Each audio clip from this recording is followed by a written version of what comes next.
Global warming and climate change have caused climate injustice and dangerous disruption to the natural world. Nature and biodiversity loss are undermining the sustainable development goals. Pollution and waste are killing millions of people each year.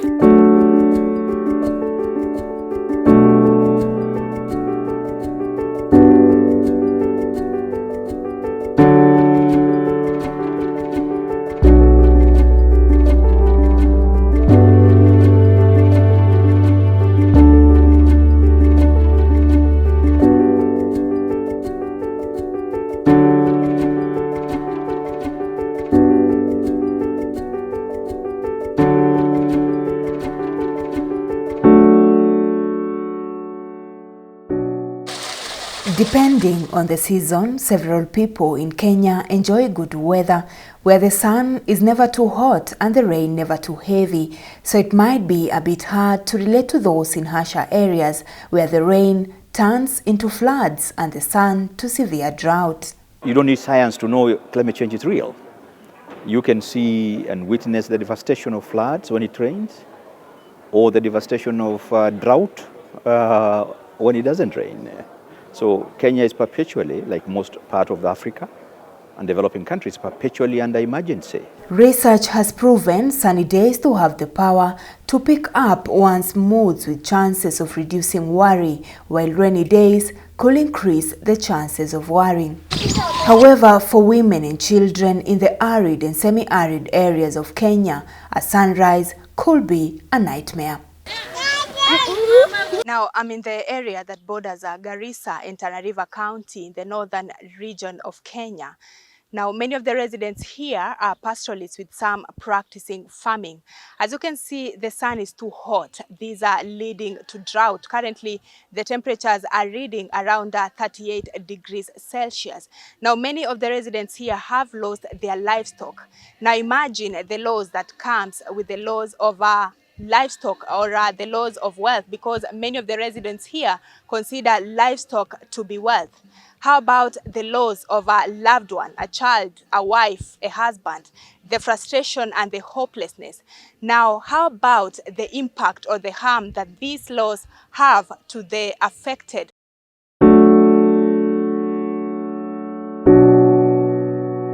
Habiba Holat's beautiful smile turns into a frown with anxiety every time the sun persists, for it means no water, no pasture for her livestock, no food, no nothing, just a hopeless situation full of thoughts. Tumepita kwanza shida mingi sana. Sisi watu wa mfugaji. Tuko nayo mbuzi imeenda. Kuna shamba. Najua mtu kama iko shamba anajisaidia. Kuna shamba. Hapa hakuna mahali ya kisima, iko na kisima. Na anaweza jisaidia mtu. Tumepita alhamdulillah. Eco-anxiety, a term not known to many, but a condition many are currently undergoing due to climate change, the worst hit being women and children who have to travel for kilometers in search of water, not just for them, but for their livestock too. Sasa mtu ikukufa kitu yake lazima atasikia uchungu, lakini hakuna uwezo anaweza zuia. Najua hii Mungu ndo ameleta. Eco-anxiety is the worry that comes with extreme weather conditions, whether drought, famine or floods. This comes about when people feel they cannot control environmental problems, especially climate change. When their animals die and they were hoping to sell these animals and raise school fees for their families, these are the animals they keep on selling one by one, and they buy foodstuffs for their families. Of course, they will commit suicide because they become hopeless. It's the idea where you have a particular climatic, environmental or ecological state that affects your whole being, your mental and your emotional state. If you're to go to the arid and the semi-arid areas of this land, whenever there's an extreme event, so either flooding or a drought, you will hear pastoralists speaking about how if there's been a loss of cattle, of livestock, I should say, how they'll have so much despair because they've lost their livelihood, and which is a very unfortunate state. And so that's where the anxiety comes from. nakuanga na huanga kwa sababu ile mvua inakujanga mara moja, inakuja ile ya mafuriko mingi sana. Hiyo mbegu ya kwanza inaenda, unatafuta zingine, unapanda inaenda tena. Sasa mpaka huo nafikiria na huo na uonga, ukipanda tu mvua ikikuja hiyo inaenda. Amina Yusuf, a pastoralist and farmer from Tana River County in Kenya, wishes she had the ability not just to control the weather patterns, but also the extreme worry and impact that comes with it. Every loss and impact, she says, pulls her behind economically. Mimi nasikianga mbaya kwa sababu mimi kama ningekuwa na uwezo ningekuwa mbele sana, lakini naturudisha nyuma kila siku. When such events happen, that's when somebody's like, I don't know if I can continue with this. Because if you're a pastoralist, for example, and you've had subsequent loss of livestock for 2-3 years, that's like me getting into you having your bank account being stolen. Somebody stealing from your bank account for the past 3 years. So you've saved for a year, somebody comes and takes it. Save for another year. So that's the despair that we feel, and that's where it can really, when it gets to that point, when somebody becomes desperate, anything can happen at that particular moment. The American Psychiatry Association referred to eco-anxiety as a chronic fear of environmental doom, research showing a rapid increase in the cases, which they say could lead to chronic mental health conditions to those already affected. Yes, our environment can cause us stress in different ways. And usually the reason why we get stressed is because we were expecting a different outcome. We had expectations for something different. And when you expect something that is not coming, then you get distressed, or you get anxious, or you start fearing the worst, or maybe you start worrying about something that you may think may come. Unfortunately, all these are negative emotions, and negative emotions take a toll on our immunity system, takes a toll on how we function as a human, and also takes a toll on how we even associate with other people. Anxiety around environmental issues can stem from experiencing being at risk or having a loved one at risk. Wakati ya kiangazi, yule ilikuwa wakati ya mvua imeanza kununua mbuzi 2-3. Akifika hiyo wakati ya kiangazi, sasa hiyo kiangazi yakianza, sasa mtu anaanza kupata stress.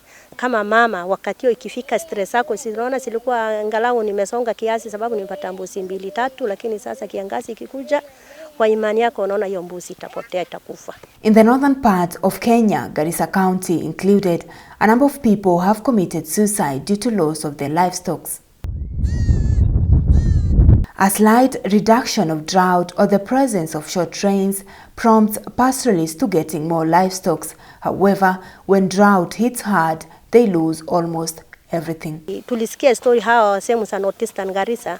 Kuna wazee wengi kuna mzee kuna mbuzi ng'ombe 300 zote zikakufa, ikabaki na 5 amejionga. Kuna mwingine ilikuwa family amelala na njaa, ng'ombe yote ameshakufa. Family ilikuwa inategemea hiyo ng'ombe, amejiua. Anyone who experienced the wrath of the 1997-1998 El Nino rains in Kenya will tell you of the anxiety they had every time there were heavy rains, and anyone living near a river will narrate to you the worry that comes with floods, especially those that have lost property or a loved one drowned as a result of floods. We don't need to become despondent because we've not gotten to the point where we can control weather. It is important for us as ourselves to now become more proactive. So if this we're going to live with, we need to adapt to it. Now, the highest temperature currently at Garissa County and Tana River County is about 37 degrees Celsius. So we can only imagine, in case the situation becomes severe, which it does, we can only imagine the frustrations and the hopelessness that the farmer will have, considering the investments put in this farm. William Kegicha, a farmer in Garissa County, remembers vividly the 2018 floods that led to him losing millions of money due to the investments he had done in this farm. Mwaka wa 2018 nakumbuka. Hayo ndio mafuriko ni experience chawahi kuona. Manake yalichukua engine ya millions of money. Sasa kama ile engine kubwa ya karibu 1.2 million ile ya Listapita, imesukuma zaidi ya engine 50. imeenda na maji ikaingia hivyo tu ikasukuma.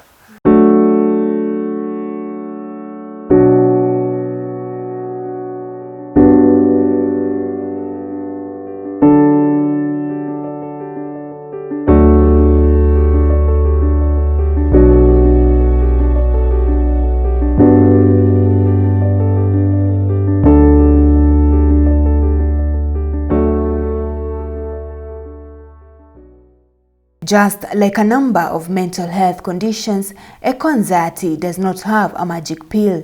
These women have painted the situation here as hopeless, indicating that they have surrendered to every situation. Tunalilia tupate angalau mtu wa kutusaidia. Lakini sisi hatumuonangi. Sisi tu wenyewe tunajikokota, tunatengeneza vitu inakauka, hatuna uwezo mwingine. Tunaomba Mungu tu. Haiwezi kusaidia wewe na kitu imetoka anakauka. Saidizi anaongojea upande Mwenyezi Mungu tu. And if water becomes a scarce resource, you can become very desperate. And when you're desperate, then you can find yourself on the brink of hopelessness. However, experts say that all is not lost. It is not appropriate. It is not something that should be an option to take. Because when we give up, when you become hopeless, even to hope and to look forward to tomorrow becomes a real challenge. Having lived in Botswana, a generally warm and hot country, psychiatrist Wachera Macharia shares some of the ways women and children in the arid and semi-arid areas in Kenya can adopt in order to improve their mental health state after a loss, as well as prepare for such occurrences before and when they occur. There are three options they can take. They can adjust, they can adapt, or they can avoid. So the first one is very easy. To adapt is basically accept. Where will you take the sun? Here it comes. So either bask as much as you can, and when you're tired of basking, find a shade. It also enables you to start thinking positively about it. When I talk about adjusting, now that the sun is going to be here for a longer duration, what do you do about it? Is there something that you can do from the sun? Can you bake with the sun? Can you use it for the energy? How do you adjust to it? Then when it's a void, then leave the space. Find another space that is more adaptable to. But every place you go for, or you seem to identify, you'll always find there's a good and or a negative about it. So find the good, find the plus in this space and adapt to it. Always remember, you're not alone in this space. Maybe you don't know anyone else, but you're not alone. And there are others who have overcome the challenge that you're going through. So you can also overcome. It is said that a problem shared is a problem half solved. These women from Kilifi County, one of the arid and semi-arid areas in Kenya, being a proof that community group works and they improve a sense of connection. To solve environmental problems, they came together to plant mangrove trees to conserve the environment and also make a living. Kile kupande sana ambao unanifurahisha ni kwamba huu mkoko kwa kutunza mazingira, ninajua huu mkoko huwa unatupatia hewa safi. Pia ni muhimu sana kwa viumbe vingine kama wale samaki vile. Mangrove also store a lot of carbon. Studies done show that they store even more than 10 times carbon than the normal trees because of the extensive root system. Research by the United Nations Environmental Programme shows that mangroves are among the world's most dynamic ecosystems, and therefore this wonderful act of saving the environment through mangroves being done by these women can be applied by Amina, Habiba, and any other woman in arid and semi-arid areas. Hopelessness and the anxiety that comes due to loss will be a feeling of the past in due time. And you can also brainstorm when you're with someone, because then you'll say, oh, I had this happen. Oh, why don't we try out this? For example, solar energy. Solar energy, they can actually know or learn how to trap the sun energy and manage even maybe to make it an income where you can share it out. They can use the radio. They can maybe find how to convert solar energy to use for their phones. So they can learn these skills. They can also learn skills that they can do in their home, like maybe beadwork, or they can learn how to make like yogurt and things if they have probably cows or livestock or even goats that they can, even camels are milked and they can make some products from this milk, or they could even make some products from the hide of the same animals. So they can find different tasks that they can adapt to within their level. As much as you might say they might be having other challenges when it comes to income, they have other benefits that they can maximize around them. Even the young girls and the women there, let them not feel like they are left out. Let them also, in that support group, they'll be able to share information which is coming from other groups far and wide. And so they'll be able to tell their fathers and their husbands that I think it's time we release their animals. The wives will be able to influence their husbands, because I think it's the men who tie so much the animals. They don't want to lose, because these animals is their lifeline. And you see in those, the culture there, if you do not have the cows, the camels, and the goats, then it looks like you are not a man. But the women and the girls can influence their men. Let us release, because money in the pocket, money in the bank, dad, is food security for the whole family. During the United Nations Climate Change Conference COP26, the Kenyan government agreed to raise resources for investment in climate change mitigations programs. By doing this, the Kenyan government, together with other stakeholders, have put in place a number of mitigations in order to improve the current situation in the affected areas. We need to urgently implement bold mitigation and adaptation measures to avert the looming crisis.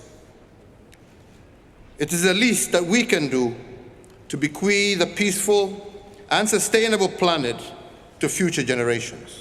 In addition, a lot can be done more so sustaining actions in order to improve the lives of women, children, and everyone affected by anxiety that comes with changes in weather patterns, so that the mitigations from the policymakers are not short but long-term. We need to take that upon ourselves and say that yes, this sunshine, there's a lot of it, what can we use it for?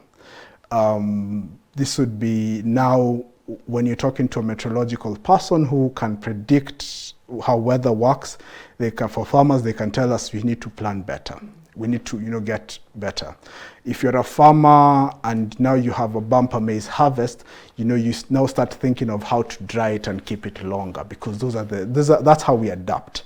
Even as we establish the tree belts, we increase our tree belts to 10% tree cover in our country. Before we reach that, then we cannot let ourselves get destroyed. There must be survival tactics. How are we going to survive until we accomplish the 10% forestry cover? By giving 10% of our national government budget to food security. Because food security is only also going to cater for the pastoralists, because animals are their food. Conserve an area for a long time. So that's a good place to also be. It's raising awareness and teaching our own people. So your nieces, nephews, children, the neighborhood children, even just having a whole clean the estate, to clean a plot, to clean an area sort of initiatives really helps, because that way they can understand the problems that are within society. And it also makes you move from that point of helplessness to that I can actually do something to effect change. Whether affected or not affected mentally by the changes in weather patterns, it's everyone's responsibility to improve the current environmental problems brought about by climate change in order to avoid and reduce the cases of eco-anxiety. By doing this, women, children, and the society at large will be safe from fear, worry, and hopelessness, for the enemy will have been identified and dealt with.